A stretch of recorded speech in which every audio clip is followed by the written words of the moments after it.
അസ്സലാമു അലൈക്കും വറഹ്മത്തുള്ളാഹി വബറകാതുഹു. പ്രിയ സഹോദരങ്ങളെ, ഇന്ന് ഇസ്ലാമിക കലണ്ടറിലെ സഫർ മാസത്തെക്കുറിച്ചാണ് നമുക്ക് സംസാരിക്കാനുള്ളത്. പല സ്ഥലങ്ങളിലും ഈ മാസത്തെക്കുറിച്ച് നിരവധി വിശ്വാസങ്ങൾ പ്രചരിച്ചിട്ടുണ്ട്. ചിലർ പറയുന്നു സഫർ മാസം നിർഭാഗ്യത്തിന്റെ മാസമാണ്. ചിലർ വിവാഹം നടത്താൻ മടിക്കുന്നു, പുതിയ വീട് തുടങ്ങുകയോ പുതിയ ബിസിനസ് ആരംഭിക്കുകയോ ചെയ്യാൻ ഭയപ്പെടുന്നു. പക്ഷേ ഒരു മുസ്ലിം എന്ന നിലയിൽ നമ്മൾ ചോദിക്കേണ്ട ഒരു ചോദ്യമുണ്ട്. ഇതെല്ലാം ഖുർആനിലും സ്വഹീഹായ ഹദീസുകളിലും അടിസ്ഥാനമുള്ളതാണോ എന്ന്. ഇസ്ലാം വളരെ വ്യക്തമായി പഠിപ്പിക്കുന്നത് ഒരു മാസത്തിനും സ്വയം ഭാഗ്യമോ നിർഭാഗ്യമോ നൽകാനുള്ള ശക്തിയില്ല എന്നതാണ്. എല്ലാ നന്മയും പരീക്ഷണങ്ങളും അള്ളാഹുവിൻ്റെ തീരുമാനപ്രകാരമാണ് സംഭവിക്കുന്നത്. നബി സല്ലല്ലാഹു അലൈഹി വസല്ലം ജാഹിലിയ്യ കാലത്ത് നിലനിന്നിരുന്ന അന്ധവിശ്വാസങ്ങളെ തിരുത്തിക്കൊണ്ട് പറഞ്ഞിട്ടുണ്ട്. രോഗം സ്വയം പകരുന്നതല്ല, ദുഷ്ഗുണമില്ല, മൂങ്ങ കാരണം ദുരന്തമില്ല, സഫർ മാസം നിർഭാഗ്യത്തിന്റെ മാസമല്ല. ഈ ഹദീസ് വളരെ വലിയൊരു പാഠമാണ് നമ്മെ പഠിപ്പിക്കുന്നത്. സഫർ മാസം വന്നതുകൊണ്ട് മാത്രം ദുരന്തങ്ങൾ സംഭവിക്കും എന്ന് വിശ്വസിക്കുന്നത് ഇസ്ലാമിക പഠിപ്പിക്കലല്ല. അപ്പോൾ സഫർ മാസത്തിൽ എന്താണ് ചെയ്യേണ്ടത്? മറ്റു മാസങ്ങളിൽ ചെയ്യുന്നത് പോലെ തന്നെ അള്ളാഹുവിനെ കൂടുതൽ ഓർക്കുക, 5 നേരം നിസ്കാരം കൃത്യമായി നിർവഹിക്കുക, ഖുർആൻ പാരായണം ചെയ്യുക, ഇസ്തിഗ്ഫാർ വർദ്ധിപ്പിക്കുക, സ്വതക്ക നൽകുക, മാതാപിതാക്കളോട് നന്മ ചെയ്യുക, അള്ളാഹുവിൽ പൂർണ്ണമായി തവക്കുൽ വെക്കുക. ജീവിതത്തിൽ പരീക്ഷണങ്ങൾ വന്നാൽ അത് സഫർ മാസം ആയതുകൊണ്ടല്ല, അത് അള്ളാഹുവിൻ്റെ പരീക്ഷണമായിരിക്കാം.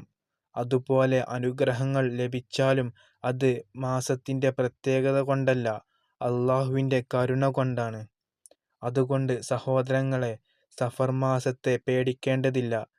പേടിക്കേണ്ടത് നമ്മുടെ പാപങ്ങളെയാണ്, ശ്രദ്ധിക്കേണ്ടത് നമ്മുടെ അമലുകളെയാണ്. ഈ മാസം നമുക്ക് ഒരു പുതിയ തുടക്കമാക്കാം. കൂടുതൽ തൗബ ചെയ്യാം, കൂടുതൽ ദുആ ചെയ്യാം, കൂടുതൽ ഖുർആൻ ഓതാം, അള്ളാഹുവിനോട് അടുത്ത് ജീവിക്കാൻ ശ്രമിക്കാം. അള്ളാഹു നമ്മളെല്ലാവരും ശരിയായ വിശ്വാസത്തിൽ ഉറച്ചു നിൽക്കുകയും എല്ലാ അന്ധവിശ്വാസങ്ങളിൽ നിന്നും കാത്തുരക്ഷിക്കുകയും ചെയ്യട്ടെ. ആമീൻ. എന്നാൽ ഒരു കാര്യം നമുക്ക് പ്രത്യേകം മനസ്സിലാക്കണം. സഫർ മാസം നിർഭാഗ്യത്തിന്റെ മാസമല്ലെന്ന് അറിയാമെങ്കിലും ചിലർ ഇന്നും സോഷ്യൽ മീഡിയയിലൂടെയും വാട്സപ്പിലൂടെയും പല സന്ദേശങ്ങളും പ്രചരിപ്പിക്കാറുണ്ട്. ഈ ദിവസം ഇത് ചെയ്യരുത്, ഈ മാസത്തിൽ വിവാഹം കഴിച്ചാൽ പ്രശ്നമാകും, പുതിയ വീട് വാങ്ങരുത് എന്നിങ്ങനെ പലതും പറയാറുണ്ട്. പക്ഷേ ഒരു മുസ്ലിമിന്റെ ജീവിതം അഭ്യൂഹങ്ങളോ അന്ധവിശ്വാസങ്ങളോ അനുസരിച്ചല്ല മുന്നോട്ട് പോകേണ്ടത്. നമ്മുടെ ജീവിതത്തിന്റെ മാർഗദർശനം ഖുർആനും സ്വഹീഹായ സുന്നത്തുമാണ്. നമ്മൾ ഓർക്കേണ്ട ഒരു വലിയ സത്യമുണ്ട്. അള്ളാഹു നമ്മെ ബാധിക്കണമെന്ന് തീരുമാനിക്കാത്ത ഒരു പരീക്ഷണവും നമ്മെ ബാധിക്കില്ല. അതുപോലെ അള്ളാഹു നമുക്ക് നൽകാൻ തീരുമാനിച്ച ഒരു അനുഗ്രഹവും ആരാലും തടയാൻ കഴിയില്ല. അതുകൊണ്ട് സഫർ മാസം വന്നാൽ പേടിക്കേണ്ട കാര്യമില്ല.